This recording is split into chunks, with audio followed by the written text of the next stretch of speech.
हाँ, नमस्कार। मैं चंद्रशेखर जोशी, देवभूमि टुडे में आपका स्वागत है। अप्रैल के अंतिम दिन यानी कि 30 अप्रैल को देश भर में एक छोटे से कस्बे की खूब चर्चा है। बॉर्डर जिले पिथौरागढ़ से 88 किलोमीटर दूर का बेड़ीनाग का एक क्षेत्र है। चौकड़ी की वजह से या चौकड़ी के नज़दीक होने की वजह से खासा बेहतरीन पर्यटक स्थलों में से एक है। लेकिन आज इसके चर्चा में होने की वजह एक नन्ही बच्ची प्रियांशी रावत है। प्रियांशी ने उत्तराखंड बोर्ड की जो 2024 की परीक्षा है उसमें कमाल कर दिखाया है। हाई स्कूल की बोर्ड परीक्षा में उन्होंने न केवल उत्तराखंड में टॉप किया है बल्कि 100% अंक भी हासिल किए हैं, यानी कि 500 आउट ऑफ 500, 500 में से 500। तो हम ज़्यादा कुछ न कहते हुए सीधे प्रियांशी के पास चलते हैं। प्रियांशी, आपको बहुत बहुत बधाई इस बेहतरीन परफॉर्मेंस के लिए। तो थैंक यू सर। पहला सवाल ये है कि क्या आपकी पहली प्रतिक्रिया क्या थी, इमीडिएट रिएक्शन, जब आपका ये रिजल्ट आया 11 बजे, 11:30 बजे के करीब? मैंने मम्मी साइट चेक कर रही थी बट साइट खुल नहीं रही थी, शायद नेट की प्रॉब्लम थी। बट लोगों ने स्टेटस डालना स्टार्ट कर दिया था और मम्मी को व्हाट्सएप पे बताना स्टार्ट कर दिया था कि 500 आउट ऑफ 500 आए हैं।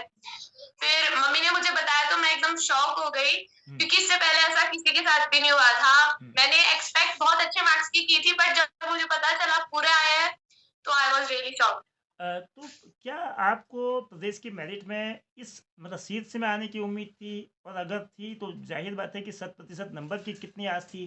तो जब आपको आप तसल्ली से मतलब कुछ ठहर के आपने ये सब सोचा कि भाई अब कोई आपसे ये नहीं पूछेगा कि आपके मैथ्स में कितने हैं, इंग्लिश में कितने हैं, हिंदी में कितने हैं, वो सवाल ख़त्म हो गया। तो क्या मतलब ऐसा आपने किस तरह से किया, मतलब जो एक्साइटमेंट होता है वो ख़त्म होके नॉर्मल बिहेवियर में आई, तो कैसा महसूस हुआ? और क्या आपका पहला रिएक्शन था?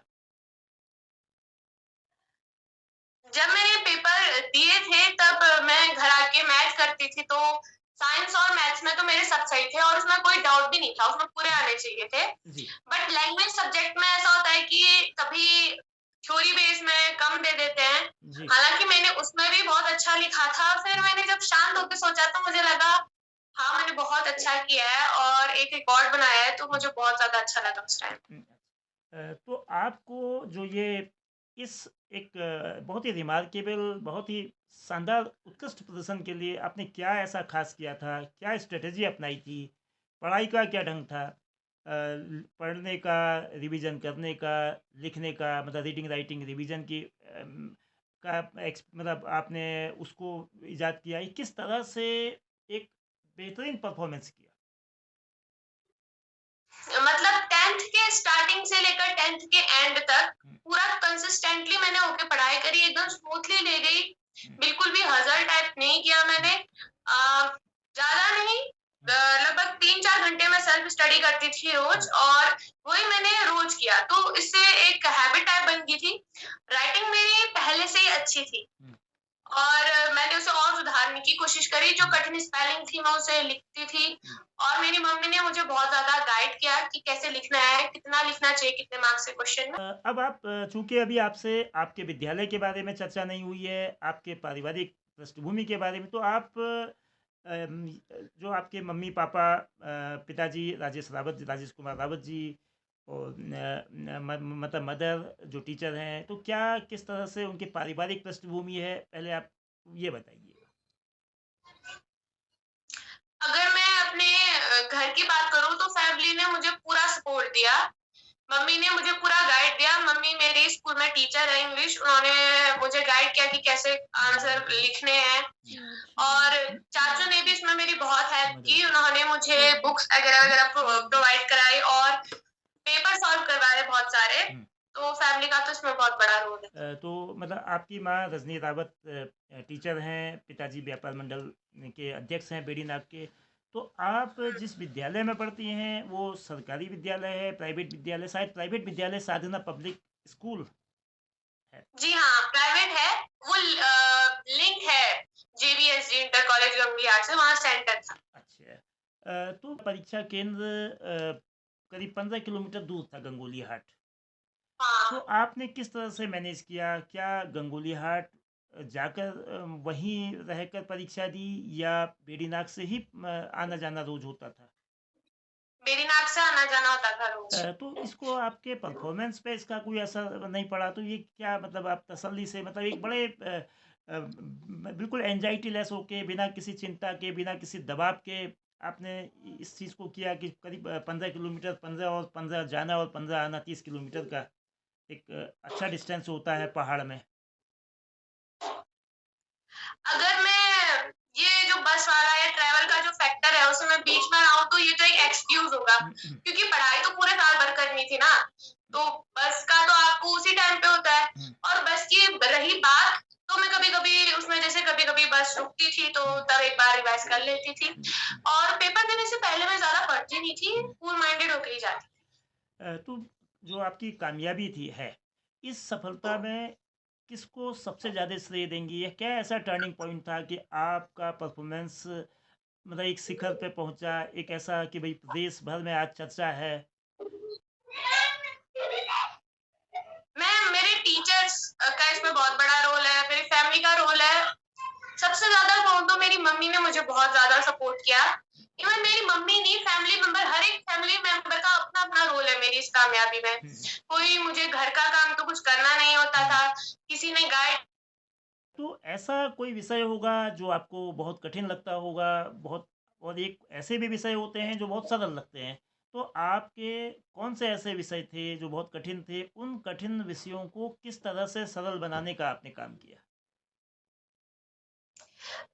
मैं अगर पहले की बात करूँ तो जब मैं 4th और 5th में थी तो मेरी मैथ्स बहुत ज्यादा वीक थी, मतलब मुझे उसमें डेली डांट पड़ती थी, घर में भी आके बहुत ज्यादा डांट पड़ती थी, मैथ्स बहुत वीक थी।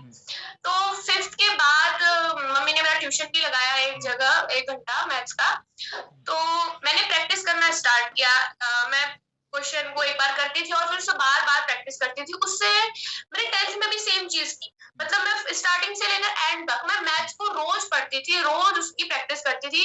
और मैं बताऊं कि उसके बाद मुझे मैथ्स बहुत ज्यादा इजी लगने लगी। इवन मेरे टिप्स पे रहते थे सारे क्वेश्चन, और मुझे पूरा विश्वास था कि मेरे मैथ्स में तो 100 आ जाएंगे। तो अब जाहिर है कि आपकी मैथ्स बहुत स्ट्रांग है, उस पे आपका कमांड है, तो अब जब इंटर में आप जाएंगी तो क्या मैथ्स ग्रुप ही से आगे बढ़ेंगी या बायोलॉजी को लेंगी? मैथ्स पीसीएम लूंगी। पीसीएम लेंगे। तो एक चीज़ जो है कि परीक्षा का जो आपका उत्तराखंड बोर्ड का मुख्यालय है वो रामनगर है, परीक्षा परिणाम की घोषणा रामनगर से हुई, और प्रदेश की राजधानी देहरादून है। तब जब दूर के बच्चे एक ऐसे परफॉर्मेंस करते हैं, एक्स्ट्रा ऑर्डिनरी परफॉर्मेंस करते हैं, तो उसका क्या असर आप देखती हैं छोटे कस्बों वाली जगहों में, जब बड़े स्थानों में मतलब जो स्टेट कैपिटल हो, चाहे बड़े डेवलप्ड एरियाज हों, वहाँ की जो पढ़ाई है, वहाँ की जो सुविधाएं हैं, और उसके कंपैरिजन में आपके क्षेत्र में या समूचे पर्वतीय क्षेत्र की जो परिस्थितियाँ हैं, वहाँ कंपटीशन नहीं है, वहाँ रिसोर्सेज जो कॉलेज में नहीं होते हैं, वो सरकारी कॉलेज हों, प्राइवेट में भी बहुत नहीं होते हैं, तो कैसे इन चीज़ों को आप, क्या आपका इस पर रिएक्शन है, क्या एहसास है? जब कोई कस्बे से निकल के कोई कामयाब होता है तो एक तो सभी बच्चों को बहुत मोटिवेशन मिलता है कि उन्हें लगता है कि हाँ हम भी कम नहीं है। दूसरी बात मैं ये कहना चाहूंगी कि हाँ, ऐसा है कि पहाड़ों में कम रिसोर्सेज है, इवन कई जगह लैब नहीं है, तो वहां पर दिक्कत आती है। पर पढ़ने वाले बच्चे के लिए ये सब मायने नहीं रखता है, जो अगर वो पढ़ना चाहता है, अगर उसको लगन है तो वो कहीं से भी पढ़ लेगा। और जो बच्चे कहते हैं कि नहीं ये नहीं था इसलिए नहीं हुआ, तो वो एक्सक्यूजेस में ही गिना जाएगा, क्योंकि जिसे पढ़ने का लगन होता है वो आजकल यूट्यूब है, वो कहीं से भी पढ़ सकता है। इसमें ऐसी बात नहीं है कि आप अच्छे स्कूल में नहीं पढ़ते हो। आपने यूट्यूब की बात करी, और हम भी यूट्यूब चैनल के माध्यम से आपसे बात कर रहे हैं, तो सोशल मीडिया का एडवांटेज तो है ही, लेकिन उसके साइड इफ़ेक्ट्स भी हैं, हाँ। उसके डिसएडवांटेजेस भी हैं। तो कैसे खासतौर पे हम यूथ से पहले जो टीनेज होती है, उसमें इसको एक बुद्धिमानी पूर्वक मैनेज करें, तो क्या पेरेंट्स ने कोई गाइडेंस करी, या टीचर्स ने कोई ऐसी गाइडेंस करी कि सोशल मीडिया का, व्हाट्सएप का, या यूट्यूब का, या जो भी जिस भी रूप में आप इस्तेमाल करते हैं, तो कैसे मैक्सिमम यूटिलाइज किया जाए, कैसे इसकी बुराइयों से बचा जाए?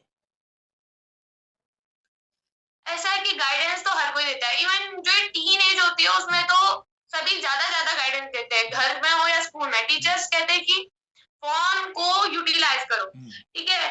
और ऐसा है कि आप फोन मैं ऐसा है कि आप चाहे तो उसका यूटिलाइज कर सकते हैं, और अगर आपने यूटिलाइज नहीं किया तो वो आपको डुबा भी सकता है, यानी हम्म, फोन से आप ऊपर तो जा सकते हैं और हम्म, नीचे भी जा सकते हैं। जी, अगर मैं बात करूं इसको यूज करने की, तो आपको उतना ही देखना चाहिए। मतलब मेरे तो ऐसे कोई सोशल मीडिया में मैं ज्यादा एक्टिव नहीं हूँ। एक बार हम्म, मैंने ट्राई किया था ब्लॉगिंग का, बट हम्म, मैं उतना ज्यादा इसमें एक्टिव नहीं हूँ, मुझे हम्म, अच्छा नहीं लगता है ये। हम्म, तो एक यूट्यूब ही था, तो मैं उससे पढ़ती थी, और मेरे ख्याल से पढ़ना ही चाहिए। बाकी आजकल हम्म।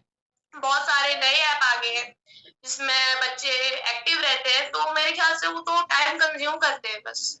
अ, तो आगे अब चूंकि ठीक है आपने एक बड़ी मतलब पहला बोर्ड पहली चुनौती और सबसे कठिन चुनौती होती है, एक उसका अलग तरह का प्रेशर होता है। अब इसके बाद आपने इंटर आप मैथ्स से करेंगी, मैथ्स पीसीएम रहेगी, तो आगे जो फाइनल आपका गोल क्या है, क्या लक्ष्य है, क्या इंजीनियरिंग की लाइन है, सिविल सर्विसेज है, पॉलिटिक्स है या कुछ अन्य? मैं डिफेंस में जाना चाहती हूँ, एयरफोर्स में। मेरे चाचा भी एयरफोर्स में ही है, मैं उसमें पायलट बनना चाहती हूँ।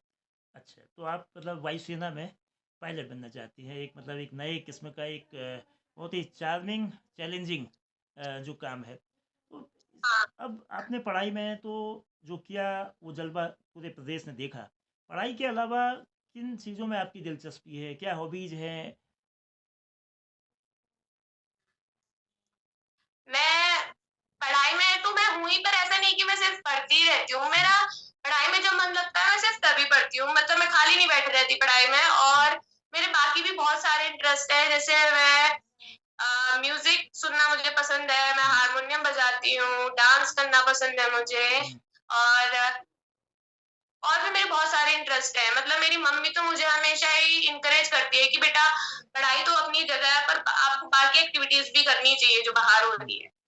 अच्छा, एक सवाल जो सीधे आपसे जुड़ा हुआ नहीं है लेकिन आपके परिवेश से है। बेड़ीनाग एक छोटा क्षेत्र है, ब्लॉक भी है, तहसील भी है, तो वहाँ का जो शिक्षा का जो ढांचा है, एजुकेशन का जो स्ट्रक्चर है, क्या इंफ्रास्ट्रक्चर है, क्या वहाँ जो फैकल्टीज़ की स्थिति है, सरकारी में प्राइवेट पढ़ाई महंगी होती है, और तो सरकारी में जब ये नहीं होती है तो किस तरह से एक्स्ट्रा एफर्ट्स करने होते हैं? और दूसरा इसी से लिंक के सवाल है, आपने स्कूल के अलावा भी क्या कोई कोचिंग, कोई ट्यूशन, कोई एडिशनल सपोर्ट आपने लिया? हाँ, मैं ट्यूशन जाती थी एक आध, वो मैं दिसंबर में छोड़ दिया था मैंने ट्यूशन। एक्चुअली मेरा मैथ्स का कोर्स हो गया था, तो फिर मैं ट्यूशन नहीं गई। फिर हम्म, बाकी के मैंने सेल्फ स्टडी की थी। हम्म, मेरे ख्याल से जो बच्चे मतलब कर सकते हैं ट्यूशन अफोर्ड, 1 घंटा, अगर उनकी इच्छा है कि वो किसी वीक है तो वो जा सकते हैं उधर। 1 घंटा तो बहुत ज्यादा होता है। हम्म, और जो नहीं कर सकते अफोर्ड, उसमें उनको बिल्कुल भी दुखी होने की जरूरत नहीं है। हम्म, आजकल बहुत सारे सोर्सेज हैं। इवन स्कूल की बात मैं करूँ तो स्कूल हम्म, में भी जो बच्चा ध्यान से पढ़ रहा है और टीचर से सवाल कर रहा है, तो उसके लिए तो कोई चीज कठिन नहीं है ना। हम्म, कि अगर वो पढ़ रहा है ठीक है, तो टीचर से क्वेश्चन करने चाहिए उसे, जो उसे नहीं आ रहा है। हम्म, और अगर कोई ट्यूशन ले सकता है तो उसे ट्यूशन लेना चाहिए, अदरवाइज वो फोन से पढ़ सकता है।